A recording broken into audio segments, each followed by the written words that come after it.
Hello, everyone, and welcome back. This is for the new Top Gun Maverick. This is the sequel to the original Top Gun, and in all honesty, in a bit, it's somewhat of a copy and paste of the original. Just about what 20, 30 years, 34, Yeah, because it was made in 1988. whatever. It's a long time in the future, or modern day now. You have Goose's son, who's all grown up.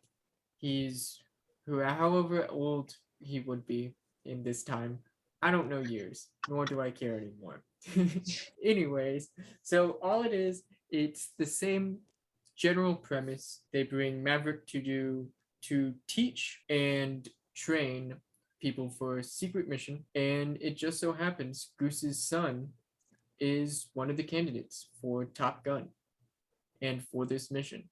So he's got to decide whether to cut him or let him stay. Overall, I really enjoyed this movie. I think they played a lot of nostalgia in this movie, and it was just very well written and well put together. I don't really think I had much of a problem with this movie at all. I would say it was a solid 9 9.5 out of 10 for me. Really enjoyed it. I really enjoyed this movie. Zach kind of hit on the nose. It's almost exactly like the first movie. It has almost the exact same plot, which is pre Top Gun, in Top Gun, train inside Top Gun training, and then mission.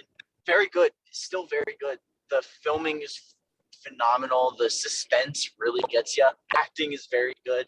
They played a lot off of the first one, which I really enough. Where if you didn't see the first one, you would have no idea what was going on in this one. More of just like references. Hit you in the feels a lot. Yeah, I would give it a good 8.5. Really good.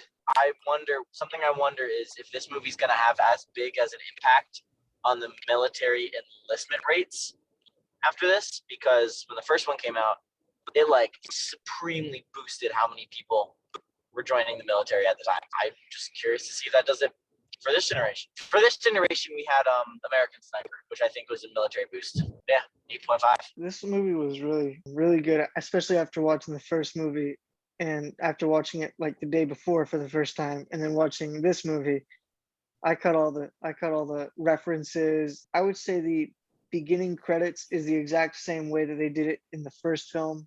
It's almost verbatim the exact same way. That should roughly tell you how well they respect the previous movie and how what they're taking this newer movie. I will say this movie did something that most sequels nowadays aren't really doing. It was not only so good that it respected the movie beforehand, I think it also elevated that movie because Top Gun wasn't that big of a thing for me to go watch. But after watching this movie, I'm like, yeah, that's definitely two movies I'll go watch back to back, like on a regular, like every year now. So just because that's how good this one was, that's how great it referenced the first one. It's a really good movie. Fun fact: Penny Benjamin, the woman in this one, was actually referenced in the Yeah, first film movie. really. Yeah, when Goose and Maverick are getting chewed out, she's the admiral's daughter. When Goose goes over and says Penny Benjamin, That's what I thought it Okay. was. so she is referenced in the first movie. Well, that's nice. Yeah, so it's not just some random character. Yeah, which is good. That's good that they still kept it tied together. The internet has been going crazy over the Air Force stash and the aviators, and the women have been going absolutely feral over Miles Teller in the one scene where he does the chest bump. They've just been losing their minds over that scene, rightly so. And much like the first film, there is no real bad guy. It's just masked bad guy. You don't really know real facial bad guy, much like in the first film. I mean, And it's yeah, more so competitiveness I think instead of Yeah, that's the whole point of it. and It's just a competition. and I think the unlike best way the you can first one where it was a competition to get your name on a plaque and you get a trophy, recognition and stuff, this one's more so a competition to actually go on the mission. Well, there was a competition. Well, yeah, it was mostly your name on a plaque. But by the end of it, one of the biggest reasons Maverick got the recognition he did was because he shot down 3 enemy fighters. Other than that, I don't think he would have gotten the same recognition because he was just a troublemaker. Well, that and he also got the respect of Iceman. So, and Oh, that's that's kind of true. what, and that they kind of said that's what kept him in the thing. Fair enough. And that also doesn't Fair say anything about other people that he got respect from him, like Sundown, which was his first co-pilot Mhm. before Merlin.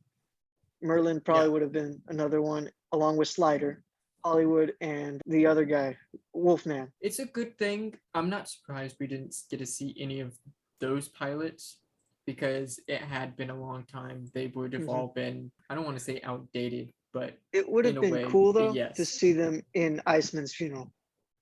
That would have been interesting, just to have It that would one have little been. cameo. It honestly, that would have been interesting.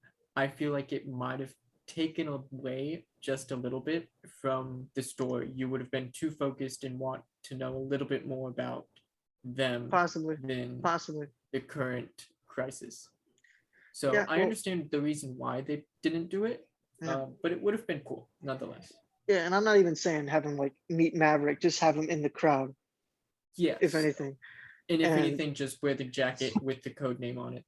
Yeah, that would have been a Mhm. good thing for like a small cameo without giving too much away from the story. Fair So- enough. Fair enough. I can definitely agree with that. But I do understand where that's I coming think you from. could. I think the best way I would describe this movie is it's a legacy movie.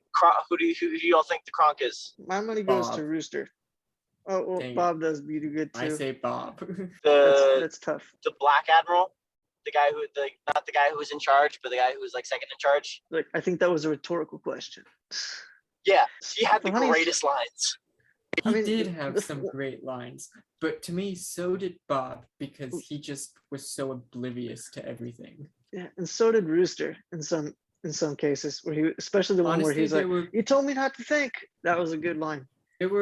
there were quite a few good lines to quite a few people, so I don't really think there can be a sole Kronk. Yeah, I feel like Because it's Bob kind of- embodies it the most. Bob embodies it the most as just oblivious nature. So if we do give it to someone, I would say Bob, but I think overall it's evenly distributed throughout. There was quite a few. second where Hangman was like, do you guys want to know why they call him Bob? And he like was smiling, so it made me think that there was a really cool reason that he was called Bob. And then he insulted him. But now I really want to know why he's called Bob. well, It's because his name is name's Robert. Bob. Well, no, his name is Robert. The nickname is know. Bob. Fair enough. He's That just was so good. I can see It was a He's very so good movie. he's so oblivious that while they're going through code names, he just accidentally puts his name and it sticks. I'm very glad that they decided not to go with intimacy choreography that they did for the first movie. The first movie's intimacy choreography was very 80s, but it would not have done well now. I also don't think it was necessary. This movie wasn't really focused on that. It was more of the relationship between Maverick and Rooster. Rooster. I mean, Yeah. also the other pilots no longer- getting forming a Yeah. team, but He's no longer the young dashing pilot. He's now more of a matured, reckless old guy. He's the the same, grandpa who just doesn't give a old. crap, just Exactly. He's the same, just old. There were a lot of scenes I really enjoyed, such as when he just completely outclasses every single one of them. that was a good scene. He enjoyed when he got grounded for the first final time, whichever one, because he gets grounded a lot, let's be honest. And he steals a jet and runs the track that he had made faster than the time he was requiring them to make it in. By what, like 2 seconds? No, 30 2 seconds. seconds faster? 15. This movie did a really good job of kind of doing a tribute to the old without absolutely trashing what was previously established, which makes this movie not only great, but also elevates the other Top Gun as well. So at least in my Just like Ghostbusters Afterlife, which, if you didn't know, we have a review on that as well. Go check that out. I will be honest. Isn't that something Yes, about no, Ghostbusters I Afterlife? can't agree with that. I will say that That one was another good sequel. yeah, the only Or thing I have a problem with continuation? I don't know if yeah, it was a good continuation from the first two. And I don't really want him to do another Ghostbusters. I think that was a good end it. Like just like this for Top Gun, I think this is a good end it. Don't do another Top Gun. I don't I don't I see a don't think reason they to. will, because honestly I Oh no, Andrew's got his don't know hands how up. much more you can do with Top Gun. They're doing Yeah. another 2 Mission Impossible. Okay, yes, there is that. I thought his last one he said he was done with. I was surprised and disappointed because I can't could have believe we sworn have a Tom after Cruise cinematic universe. in the middle of shooting, I think his last one, he like tore the his Achilles heel or something, or he like overstretched it, something. He did something during one of his stunts, and he said, "This is my final Mission Impossible movie that I'm doing," because he does all of his own stunts. He just enjoys doing those movies specifically. I saw a small clip of like an interview with some of the actors for the Mission Impossible one, and they're like kind of ripping on Tom Cruise. They're like, the things that this man does for fun is like terrifying for everybody else here. Yeah. He's like genuinely enjoying like these death-defying. I'm not saying he's not a psychopath, because in all honesty, I believe that he is. But he's a great actor. I can say that. Thank you for watching this episode of Galactic Reviews. Join us next time when we will watch Prince of Egypt. Tune in for that next week on Galactic Reviews. And don't forget to check us out on Spotify, Apple Podcasts, Audea, all that fun stuff that Andrew would want you to go subscribe to. And we'll see you next time. I'm afraid of making the Zoom again. And we'll see you next time on Galactic Reviews.